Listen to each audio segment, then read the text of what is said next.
Hey, and welcome to Turo Fitness Podcast, a podcast for people who want to get no BS information about fitness and know that fitness is about so much more than losing scale weight. It's about feeling confident in your skin and empowered in your life. I'm your host, Turo Virta, personal trainer, strength and nutrition coach, and most of all, a husband of my beautiful wife, Miriam. Each week, my guests and me will give you some no BS fitness tips and motivate you to take action in your own personal fitness journey as we talk about nutrition, exercise, mindset, personal development, and executing in life with enjoyable but still effective strategies. If your goal is to look better, feel and be strong and experience transformation from inside out, you, my friend, are in the right place. Thank you for jumping in, and now let's jump into today's episode. Hey, it's Turo here, and welcome back to the Turo Fitness Podcast. Today we are talking about something almost everyone can relate to, and it's waking up, feeling tired, reaching for coffee, getting that a quick energy boost, and then only to crash a few hours later, or maybe craving sweets or feeling like your brain just won't cooperate. And if that is you, this episode will help you to understand why that happens and how a few small changes in your morning routine can completely transform your energy, focus, and even your cravings throughout the day. So first, I want to tell a little bit about my own story, how when coffee was my alarm clock. So for years, I was one of those people who roll out from bed because I originally wanted to stay even longer in a bed, and it was very hard to get out of the bed. And then I went straight for the coffee machine, and of course, I would wake up, still half asleep, thinking once I get caffeine in me, I will feel human again. And sure enough, for about maybe hour or two, I would feel great. But late morning or early afternoon latest, I would crash. I would feel tired, hungry, sometimes even moody. And I used to think that I just need more coffee. But it wasn't the coffee. It was when and how I was having it. So I want to explain a little bit about the science behind that morning fatigue. So, because that caffeine isn't the villain, it's more about how and when we use it. And here's the thing: your body already has its own natural coffee called cortisol, and it's your built-in energy hormone, highest in the morning, and then it's getting kind of lower throughout the day. And that's your biological rhythm, the cortisol curve. And when everything is running smoothly, cortisol wakes you up naturally, gives you mental clarity, and then slowly drops as the day goes on, so you can relax and fall asleep at night. But when you slam or drink your caffeine first thing in the morning, before you have eaten or hydrated, you are basically shouting over your body's natural alarm system. So caffeine, it works by blocking adenosine. It's a chemical that makes you feel sleepy. So, but it also spikes cortisol and adrenaline even higher. So instead of letting your body wake up on its own, you are forcing it into a high alert. And that's why so many people feel wired in the morning and then completely crash around 2 to 3 p.m. So your body burns through that temporary stress energy, and then you are getting that foggy, snack hunting, and a low motivation feeling. So this is what I see, that so many people are struggling, that you are having maybe multiple coffees, you are kind of fighting through the day, and but there is a quick fix, what I'm talking about a bit later. But first I want to talk about what happens when you go back for cup number 2 or 3. So because that most people don't drink multiple coffees because they love coffee. It's because they are trying to survive the crash from the first one.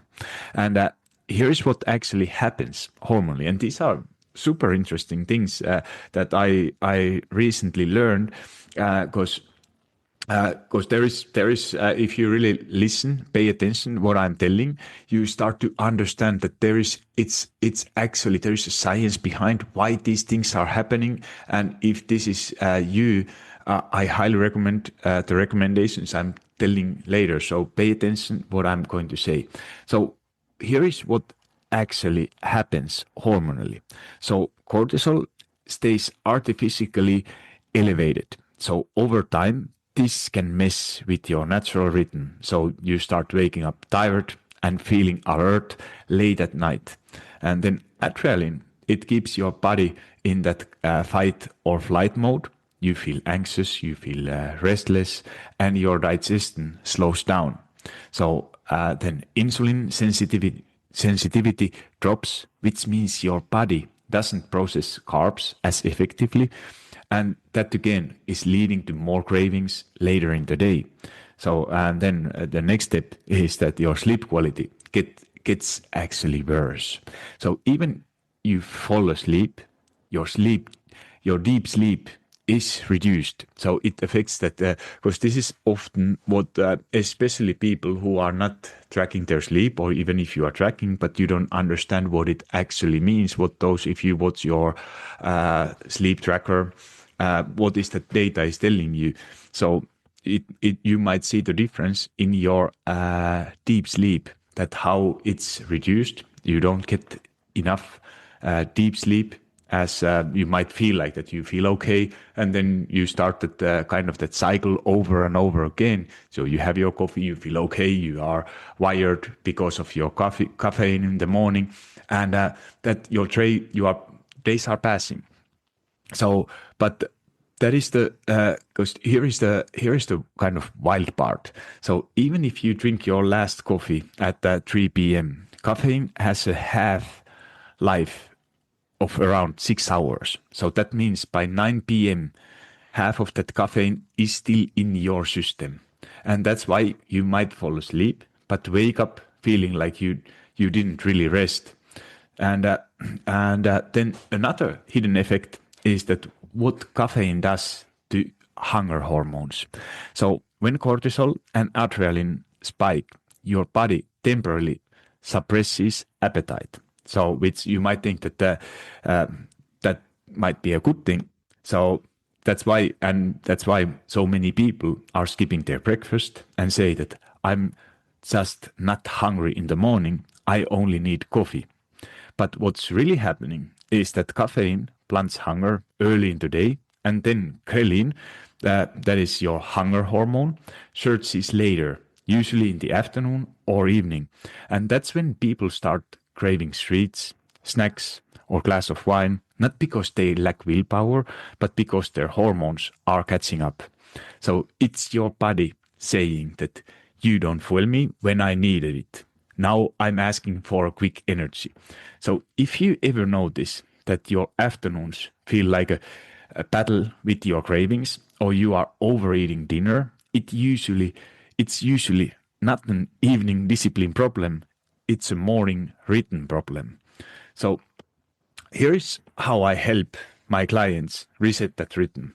So the first thing in the morning is to hydrate yourself. So it means that you are drinking glass of water before caffeine, and then you delay that first coffee for 60 to 90 minutes to let natural cortisol do its job. So you are not getting that coffee in first thing in the morning. So just that 60 to 90-minute delay before having your coffee. And then step number 3 is that to eat 25 to 30 grams of protein before 10 a.m. So this is like, especially like I like to say that it could be first thing in the morning, but I like to call it, because there are many people who are not just naturally enjoying, like it could be the reasons what I mentioned earlier, that you are not hungry, you don't feel hungry, you just can't eat your breakfast. But when you get that protein in before 10 a.m., it stabilizes blood sugar and sets your hormones for the day. And then I would highly recommend to try to cap caffeine afternoon. So think of it as your energy window. So after that, switch to herbal tea, like a decaf, without caffeine or water, and use that caffeine very intentionally. Like 1 or 2 cups can improve your focus and performance, but when you rely on it to get through the day, it's a sign your system needs recovery, not more stimulation. And for example, when my client Ingrid tried this, she was skeptical. She thought that she needed 3 coffees to function. And within 2 weeks of delaying caffeine and eating breakfast first, she said she felt calmer, her sleep improved, and her cravings almost disappeared. So she didn't quit caffeine. She just started using it more strategically, and that is kind of science behind, and I hope it kind of makes sense. So then I want to talk a little bit about um, the breakfast mistake that fuels those cravings. So because I want to. It's not only about caffeine. It's also about food, because that caffeine isn't the only culprit. So most people start their day with something sweet or carb heavy, like cereals, a piece of toast, maybe a banana. And what is the problem? That spikes your blood sugar quickly, but then it drops. And you get that kind of mid morning hunger or craving for more sugar. And if you want stable energy and fewer cravings, you must try to have protein first. And that comes that rule, having that 25 to 30 grams of protein before 10 a.m. And you might think options like Greek yogurt with berries and seeds, eggs with veggies, or even protein shake if you are short on time. Like that's when my client Samia made this change. And because she wasn't really paying attention for her breakfast or for her protein intake, and she found a delicious recipe for Greek yogurt and with some berries or seasonal fruits, like what I personally love also. And she was shocked because she wasn't trying to stop snacking, because she just finally gave her body what it needed in the morning. And they were it's just it have happened. Samia is not the only one. There are so many clients I have worked with who are saying that, it was not even my intention to stop snacking. You might know that you have this kind of issue, that you are always snacking, but you are not even trying to willpower it and stop it.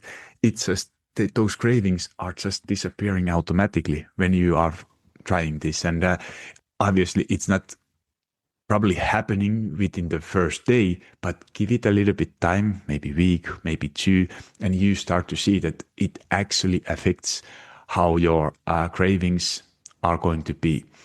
So this is what I here is like kind of. I'm not talking like now that was your situation, but I want to tell a little bit about morning routine, like how you could do it. And I know that if you have a newborn baby or toddlers in a house, it might look. I'm not asking you to do some 45-minute meditation, because it's really realistically not possible. But what just try to understand which part of this you could implement, because these are some things you can implement right away, regardless how chaotic your mornings are. But just don't think it like that it have to be perfect. But if you are able to implement even a couple of these things, you will start to recognize huge changes for your cravings, for your energy, and how your day is going. So step number 1 is always, like I already mentioned, is to wake up and hydrate one big glass of water. And ideally, if you want, like I personally, I love to squeeze a bit of lemon of it, but it's not some magical solution that will help. It's just I enjoy the taste more when there is a lemon. You get some important vitamins, stuff like that. So this is just my own personal example, what I do. And then the second thing is to get daylight exposure before 10 a.m. So this is, and especially now when like this episode is coming out, it's we are end of October. Daylight might be very challenging or impossible to get before 10 a.m. But even a bright light, like if you have a chance, that don't be just in a dark room, just get some light. Even it's not natural light. If you don't get sunlight, it's some bright light. Artificial light is better than just stay in a dark room.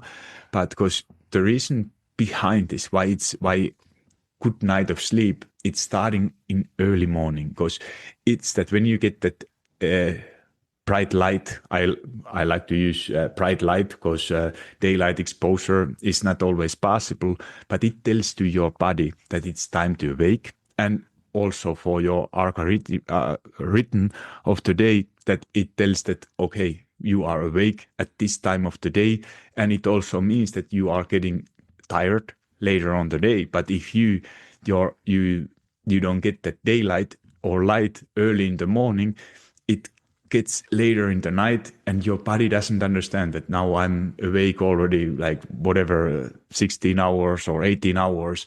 It all starts, that rhythm starts when you get that light exposure. So that's why it's so important to get that daylight early in the day, and ideally before 10 a.m. And the most ideal case, it's right after you wake up. Then step number 3 is that having that protein-rich breakfast, and 25 to 30 grams of protein is before 10 a.m. And this is if you are not sure how much protein you are getting, look products like us. For many people, it's shocking. Like they think that, I'm eating some breakfast. I'm eating breakfast, I'm eating protein, but eating some protein or hitting actually the 25 to 30 grams of protein, those are two different things. So for example, because clients I have worked with, they tell me that I eat one egg as a breakfast with my toast or whatever. But one egg has maybe 7 grams of protein. So you are still far from that protein goal, what you should have, or maybe your breakfast is just one egg. Maybe you have some little bit cheese, little bit some ham or something on your toast, but you might get, if it's slice of cheese, slice of ham or some other meat, you might have 10, 15 grams of protein total for your breakfast. And that is, again, it's half what you should be getting. And like I said, there are different ways, either increasing amounts of your protein sources, trying to add some new things if you can't answer. But for me, easiest way always how to increase your protein intake is to look what you are already having. Then asking, first question, what you should ask yourself is that, can I have more what I'm already having for my protein source? So if your protein source is for example, ham on your toast, ask, could you have, instead of one slice, could you have 2 or 3? And if the answer is that, no, I don't, Toro, I'm sorry, I don't want to have 10 slices of ham to get my 25 grams of protein, then go for next question and ask yourself that what else I could be adding. But easiest way is to always look what you are already having and asking if you could have more what you already have, because it's not, that change doesn't feel that big. And then step number 4 is that delay that caffeine by about 60 to 90 minutes. So if you wake up 6 a.m., try to not have it before 7:30, and that is going to be a game changer. And then step number 5, move your body lightly. Even 5 to 10 minute walk or stretching helps your nervous system wake up naturally. So those are kind of simple 5 steps what you could be doing for your morning routine. And when I started doing these steps, I didn't need any more multiple cups of coffee. My focus improved, I felt calmer, and my sleep even got better because caffeine timing affects to your whole 24-hour rhythm. And so if there is one thing you can take from this episode, it is this, that you don't need to quit caffeine. You just need to respect your hormones.